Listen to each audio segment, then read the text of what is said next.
Hi guys, thanks for stopping by my channel. So I'm going to try and bang out the sevens for you guys all in one shot. So all of the sevens relate to the Chariot. So a little bit of numerology. Neptune is the planetary ruler of number 7. This is the planet of illusions. The major arcana card that rules the sevens is the Chariot, and Chariot is ruled by Cancer, which is really ruled by the moon. But in a deeper form of astrology called esoteric astrology, every sign has a higher ruler than the one than it's known to have. Okay, so Cancer's ruler is the moon, but its higher ruler in esoteric astrology is Neptune, which makes sense because Cancer is a crab and Neptune rules the sea. Now, I must admit at first this took me a little while to figure out what was going on here, because if you look at the tarot cards, the sevens get they're different. They're very different from what the meaning you get in numerology is for sevens. Now, sevens, they're people who can mentally explore concepts and really explore things without emotional attachment. They're very analytical. They are very much know-it-alls at times. They can be removed emotionally. So for me, having a Cancer card really kind of doesn't make sense, because Cancer is one of the most emotional signs of the zodiac. But being ruled by Neptune, we're going deeper, and we're talking about illusions. Okay, so the sevens really do deal with the sevens in the tarot, very much deal with the illusions that the ego provides and exploring and conquering that. So, getting down to the meat and potatoes, I'm going to start with this guy. And this is the Seven of Wands, Mars in Leo, Lord of Valor. Third Deacon of Leo, August 12th to 22nd. Exoteric meaning, courage to stand up for yourself. This one's exo and esoteric meaning is pretty much the same. It's pretty much one of the only cards that you're going to see that's like that. As Leo is the brave heart imbued with the warrior spirit of Mars, we are given the push to stand up against those who oppose us. And be it few or many, even though he's got a lot of wands coming against him, he's about to be pushed off a cliff, he's still fighting them off. And he's still standing up for himself. So the esoteric meaning, Leo is ruled by the sun, and the sun is about the self, and it is your center. We're talking about your solar plexus, which is the center of your body. So you need to become very knowledgeable about what's going on in the center of your being. You need to be true to that. You need to honor that, no matter how many people come against you, and no matter how many people disagree with the true nature of what you are. You need to be brave, and you need to overcome that, and you need to stand up for yourself. You need to conquer that fear. For, if you think people are more powerful than you, nothing's more powerful than someone who's true to themselves and honors that. That actually shakes people to their core. So there's that. And the next one is Seven of Swords, Lord of Unstable Effort, the third deacon of Aquarius, February 9th through 18th. Now, I didn't write this down. This is Moon in Aquarius. So this is going to be the darker side of things, because Aquarius is very emotionally detached, and we're also talking about the moon, which is going to highlight the darker aspects of things. Okay, so the esoteric meaning actually takes the darker aspect, and it's going to be the exoteric meaning could denote stealing, lying, someone being unfaithful or untruthful. Now, the esoteric meaning is conquering the fear and doing what the heart commands, even when the odds are against you. See, this comes from the imagery of the card. He's sneaking into a camp while soldiers are sleeping, and he's stealing their weapons. That was his mission. Honestly, for one guy to go into a soldier's camp where there's many soldiers, the odds are against you. You could be spotted by the sentries, the people that watch the camp while others are sleeping. He could drop one of those swords and make a noise and have the soldiers come out, and he could be killed on sight. So this is completing a mission, the mission that you have in your mind, and seeing it clearly and seeing it through.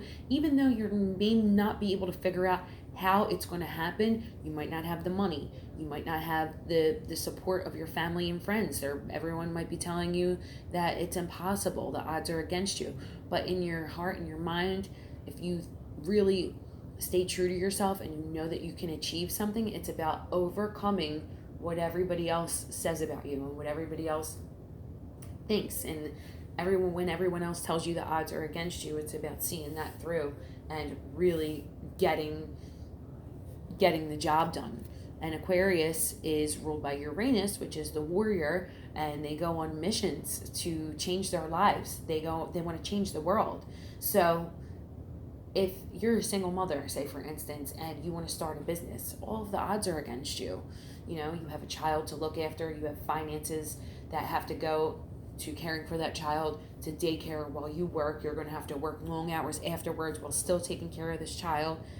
The odds really are against you, but you can start your new life and you can make a new life if you fight for it. That's what that card is about. All right, the next one, 7 of Cups.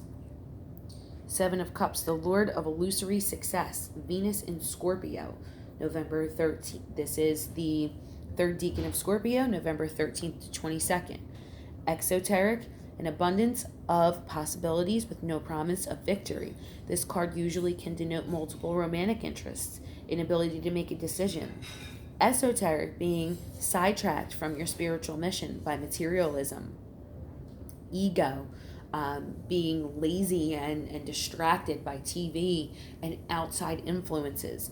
And those are darker influences, as our outside influences are usually pre-programmed from some other source. But Venus is also entered into Scorpio, which means she's entered into the underworld. So this is also about the relationship with the self and healing the shadow and doing the shadow work. He's being presented with things, many things, and he's looking at them, and he himself is a shadow. So when you're in the underworld, you are a shadow yourself, and you're exploring the shadow self. You're exploring the things that your ego does to kind of ruin you. The greed, the fear, the envy, all of that is being explored in this card. And once he comes to the surface, he's going to have a better and clearer vision of what he needs to do to complete this mission, to go through the 8s and to the 9s. Okay? The last one, 7 of Pentacles. This is the Lord of Success Unfulfilled, 3rd decan of Taurus, May 11th to 20th. And the planetary is Saturn in Taurus. This is going to teach you hard lessons about your work. Anytime Saturn comes in, you're going to have a little bit of a hard time. There's going to be some setbacks. There's going to be some negative feelings.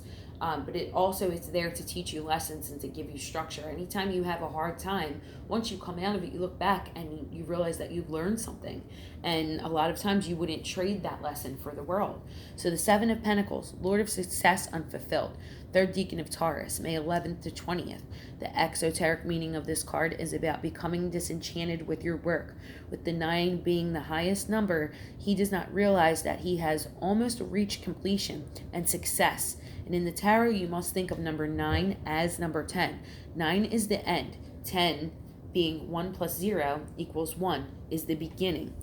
So you have to kind of change your thinking a little bit when you think of 1 to 10 or 1 to 9, because in tarot you have the 0, which is considered a number in the cards, okay? And that one's the Fool. So the esoteric meaning, he has the illusion that his work is leading nowhere. So if you think about the time of the year, this is the planting season, okay? This is May. So you have to plow the field. You have to plant the seeds.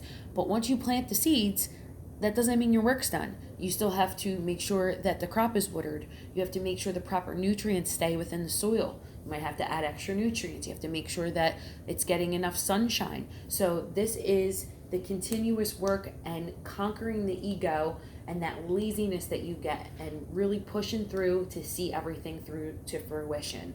So this was the completion of the 7s. I'm going to jump into the 8s tomorrow so we can finish up this minor arcana series. I hope you guys are enjoying this and learning things. Give me a like, give me a comment, and let's chat. Thanks again for stopping by Tarot Talks. I'll see you soon.